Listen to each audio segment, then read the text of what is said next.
מה מצב אנשים, כאן איתכם דלולמן ווואט דה פאק איזה לאגים. אוקיי, בקיצור בסרטון הזה אני הולך להסביר לכם על שרת כלשהו שאני בזיו הולכים לפתוח.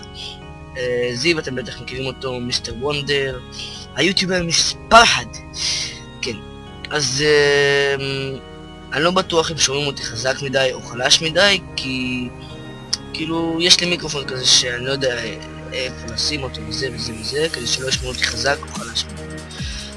אז בקיצור, יש לנו כאן מפה לא גמורה עד הסוף, עדיין לא גמרנו את החומות, אם כאן זה בלי דג, כאן זה בכלל עדיין לא זה.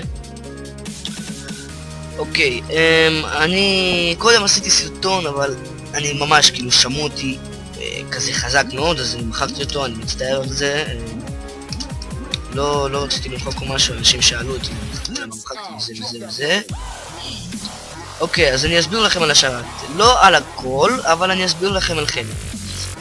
יש שתי ממלכות, זה הממלכה מספר 1, כאילו הראשונה כאילו, שהיא שלי ושל זיו, אנחנו נהיה קינגס, שזה מלכים, כאילו אתם לא יודעים אנגלית, כאילו אנחנו נהיה המלכים, ואני אקרא לממלכה הזאת פנדרגון. אוקיי, כל ממלכה יש לה את השופ שלה, חיים רגילים, מתפרדסים, הכל, ויש גם את הממלכה השנייה ויש ממלכה ביניכם. כל אחד שנכנס לשרת הוא מתחיל בתור פזנט, מי שלא יודע זה עיקר באנגלית, אל תשאלו איך אני יודע, זה ככה ידע עולם כזה. אוקיי, אתם מתחילים עם פזנט, הו ופיקקס, וכאילו הכי הגיוני שתתחילו רק עם הו וברד, נכון? אתם מתחילים עם ברד, פיקקס והו. ולמה הפיקקס? כי מזה אתם מתפרנסים. רואים את האזור הזה פה שלא יצא הכי משהו, אולי אני אשפץ אותו, פשוט עשיתי אותו תוך 5 דקות וזהו, לא השקעתי בו כמו כל האזורים האחרים. אוקיי, אתם פשוט חוצבים וחוצבים וחוצבים, וכל המשאבים שאתם משיגים אתם הולכים למכור אותם, וכל פעם כשאתם מגיעים לבדוק לגמרי כולכם, המקום מתחדש, אוקיי? ובקיצור, אתם לא תהיו כל הזמן פזנט, אתם יכולים לעלות רמות, וכדי לעלות רמות אתם צריכים, דבר ראשון, לרמה השנייה אתם צריכים לעשות רק 2 דברים, רק 2 דברים.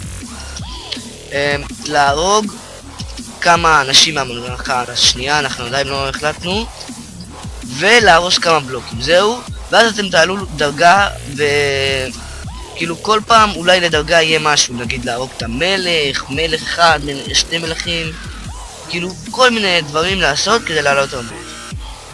ויש עוד מלא פרטים, ואתם בטח שואלים את עצמכם למה נתנו כל כך הרבה פרטים לשרת וזה, כי אנחנו הבנו שבדרך כלל כשבשרת יש קצת מדי פרטים, שאתם צריכים לעשות משהו אחד ולהתבסס עליו כל המשחק, זה מתחיל לשעמם בשלב מסוים.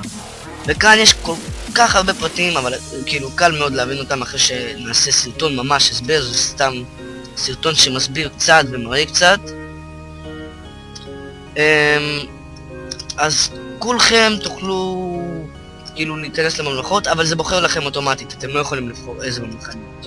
הממלכה השנייה לא נבנית על ידי, אלא על ידי 2 בילדרים. וכשנגמור את הממלכות ואת כל הדברים, כי רואים את כל זה, זה אני רק בניתי, אני וזיו כאילו בנינו את זה, אנחנו בנינו את זה רק כאילו הבחוץ, הבפנים אולי קצת פרטים הכנסנו, אבל ממש קצת, כי זה מבנים ענקיים, אתם יודעים. אוקיי, אז אתם בטח שואלים את עצמכם, מה זה הבניין הענקי הזה? אני רק פה מצפה. אוקיי, דבר ראשון זה לא מצפה. דבר שני, הבניין הזה הוא אזור התרומה. זה לא ממש תרומה, אתם מקבלים על זה כסף. אז כל המשאבים שאתם משיגים מהמיינינג, אתם מעבירים לפה, אתם כאילו מוכרים אותם, והם עוברים למחסן של העיר. זה המחסן של העיר, אבל זה מחסן וירטואלי, כאילו אתם לא תוכלו לראות את המשאבים ומשהו. במחסן הווירטואלי, כשמישהו תוקף את העיר והורס בלוקים בה, אחרי 10 דקות זה משלים את העיר מחדש, אבל לא כאילו לוקח, זה לא כמו קריאיטיב, זה לוקח מהמשאבים שאתם שמתם במחסן, ואם יש מספיק זה בונה הכל, אם אין מספיק זה בונה עם המשאבים שיש, הבנתם?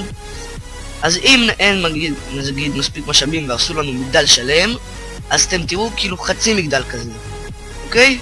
זה כאילו, ממש, חשבנו על פרטים, יהיה לנו גם, אנחנו נביא פרוגרמר תותח, הכל, והאמת שאנחנו חושבים כאילו שקשה מאוד להשיג בילדרים כאילו בישראל, וזה ישבנו מלא זמן.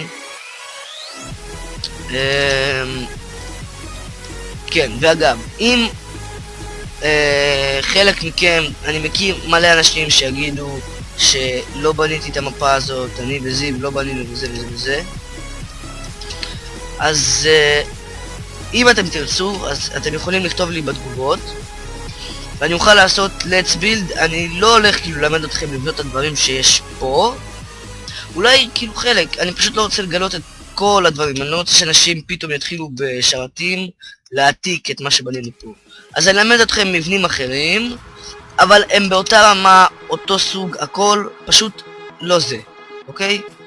כי אני מכיר את זה, זה יעשה מלא בעיות, אז אתם מבינים, אוקיי?